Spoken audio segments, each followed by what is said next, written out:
Вероника никогда не любила, когда отец вмешивался в ее жизнь. С детства он все контролировал, с кем она дружит, куда поступает, во сколько возвращается домой.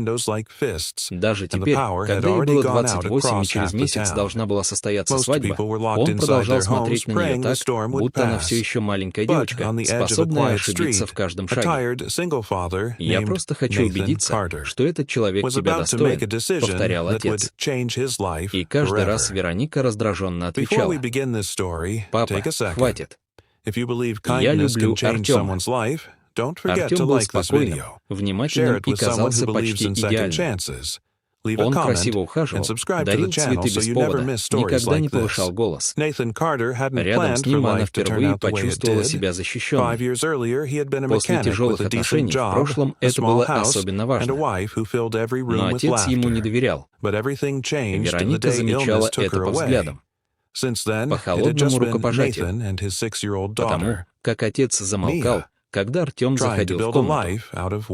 Однажды вечером, за неделю до подачи документов в ЗАГС, отец позвонил ей и попросил срочно приехать. Голос у него был странный, не злой, не раздраженный, тревожный. Она приехала поздно вечером. Дом был тихим. На кухне горел свет.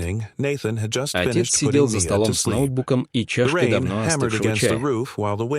«Что случилось?» — спросила Вероника, снимая куртку. Он долго молчал. Потом тяжело вздохнул. «Ты меня возненавидишь, пап». Я установил жучок в машину Артема. Повисла тишина. Вероника сначала даже не поняла смысла сказанного. «Что?» «Я должен был убедиться». Ее лицо вспыхнуло. «Ты с ума сошел». Она резко отодвинула стул. «Это уже ненормально. Ты следишь за моим женихом. Сядь». «Нет, это мерзко. Вероника, как ты вообще мог?» Отец поднял на нее глаза. И именно этот взгляд заставил ее замолчать. В нем не было злости, только страх. «Просто послушай запись», — тихо сказал он. «Мне неинтересно. После этого можешь больше со мной не разговаривать». Он нажал кнопку на ноутбуке.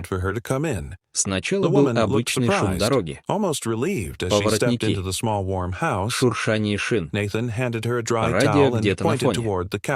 Потом раздался голос Артема. Спокойный, привычный. «Да, все идет по плану». Вероника скрестила руки на груди. «И что?»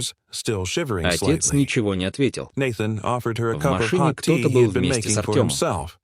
Мужской голос, хриплый. Она точно ничего не подозревает. Артем усмехнулся. Эта усмешка была такой чужой, что у Вероники внутри все похолодело. Вероника слишком доверчивая. У нее перехватило дихание. «После свадьбы быстро все оформим», — продолжил Артем. «Главное, чтобы ее отец не мешался». Вероника медленно посмотрела на папу. Тот сидел неподвижно. А потом спросил второй мужчина. В машине ненадолго наступила тишина. И затем Артем произнес: «Потом она станет проблемой». Вероника почувствовала, как сердце ударило где-то в горле. Что значит «проблемой»? Отец молча остановил запись. Она резко поднялась. «Нет». Голос дрожал. «Нет, это не может быть правдой. Вероника, это монтаж. Я проверил запись. Нет». Она почти закричала. «Он не такой». Отец устало провел рукой по лицу. «Я очень хотела ошибиться». Вероника схватила телефон и выбежала из кухни. Руки тряслись так сильно, что она не сразу попала по экрану. Артем ответил быстро: «Малыш». Его голос был таким привычным, таким теплым, что на секунду ей захотелось расплакаться от облегчения. «Ты где?» — спросила она. «Дома». «А что?» Она закрыла глаза. Сказать сейчас? Спросить прямо. Но внутри все еще жила надежда, что это ошибка. Ничего. Просто соскучилась. «Хочешь, приеду?» «Нет». Она быстро сбросила звонок. Отец вышел в коридор. «Я нанял человека. Он проверил Артема. Ты еще и следил за ним. У него долги. Большие». Вероника молчала. До знакомства с тобой он встречался с женщиной на 15 лет старше. Она переписала на него квартиру. Через полгода умерла. Вероника почувствовала тошноту.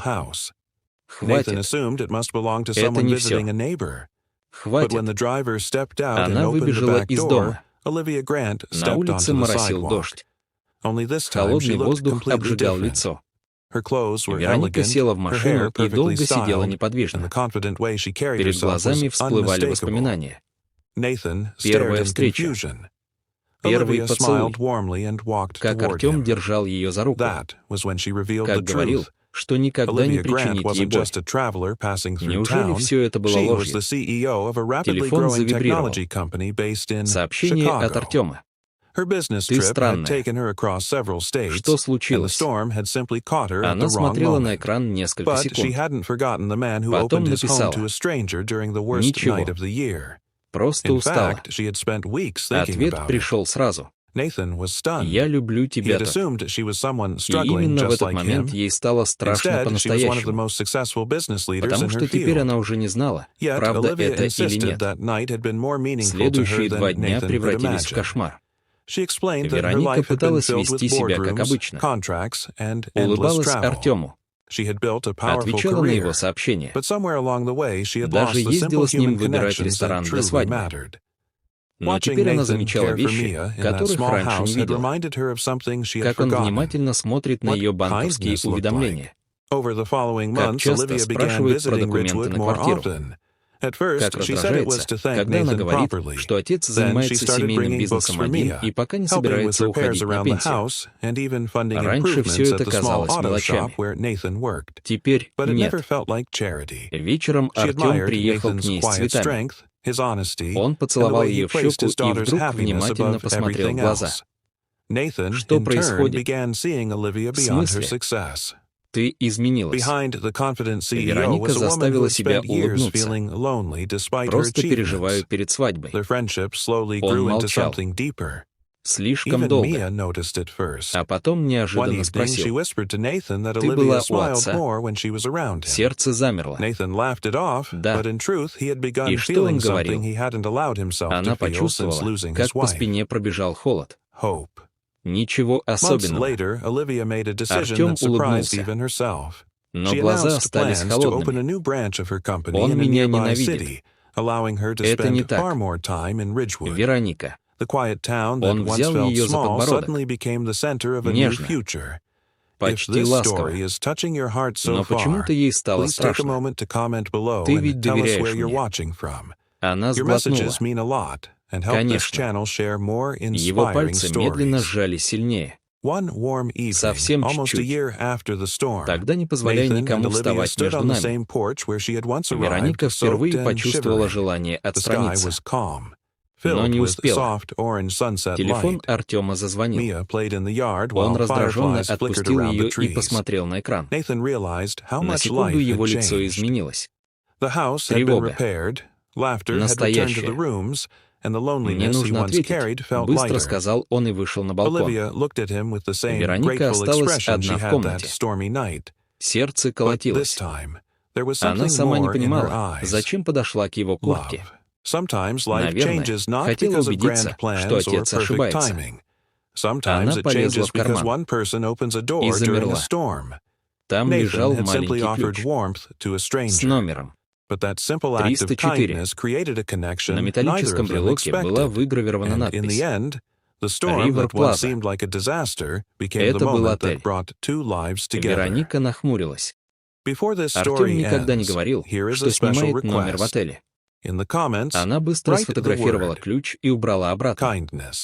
Когда Артем вернулся, он уже снова улыбался. Слишком спокойно. «Все хорошо». «Да», — ответила она. Но внутри все рушилось. Ночью она почти не спала, а утром поехала к тому самому отелю. Ривер Плаза находился на окраине города, дорогой, почти пустой. Вероника долго сидела в машине напротив входа. Она чувствовала себя сумасшедшей. Что она делает? Следит за собственным женихом, но потом увидела его. Артем вышел из такси и быстро вошел внутрь. Один. Вероника подождала несколько минут и пошла следом. На ресепшене работала молодая девушка. «Здравствуйте», — тихо сказала Вероника. «Я ищу мужа. Кажется, он снял номер 304». Девушка растерялась. «Простите, мы не можем». В этот момент лифт открылся, и Вероника увидела Артема. Но он был не один. Рядом шла женщина, высокая блондинка лет 40. Она смеялась. Артем обнимал ее за талию. У Вероники все внутри оборвалось. Она инстинктивно шагнула назад, прячась за колонной.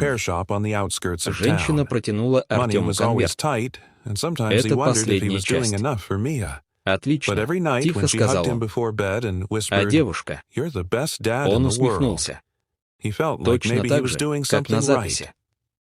Осталось недолго. Вероника перестала слышать остальное. Шум в ушах заглушил все. Она смотрела на человека, которого любила, и не узнавала его. Он никогда не обнимал ее так холодно, никогда не смотрел таким взглядом. Это был совершенно другой мужчина. Опасный, чужой. И в этот момент Артем вдруг повернул голову прямо в ее сторону. Вероника замерла. На секунду их взгляды встретились. Его лицо изменилось. Улыбка исчезла. Он понял, что она все видела. Вероника резко развернулась и бросилась к выходу. Сзади послышался голос. «Вероника». Она выбежала на улицу под дождь. Шаги быстро приближались. «Стой!» Она почти добежала до машины, когда Артем схватил ее за руку. Сильно. Слишком сильно. Ты все не так поняла. Вероника попыталась вырваться. «Отпусти меня». Его лицо стало жестким, незнакомым. «Послушай меня внимательно. Не трогай меня». Он резко прижал ее к машине. Тихо. В его голосе больше не было нежности, только угроза. И именно тогда Вероника окончательно поняла. Отец был прав.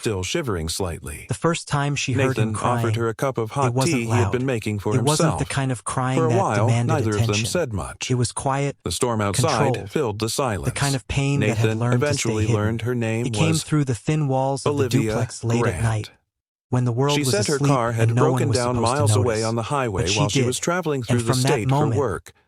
Her phone had died, and with the storm worsening, she had started walking, hoping to find help. Nathan felt a quiet sympathy for her situation. Ridgewood was a small town, and the highway cut through miles of empty roads before reaching it. Walking in that storm must have been terrifying. He offered her the spare blanket from the hallway closet and insisted she stay until the storm passed. There was no hotel open nearby, and driving anywhere that night would have been dangerous anyway. Olivia looked around the modest house with a thoughtful expression.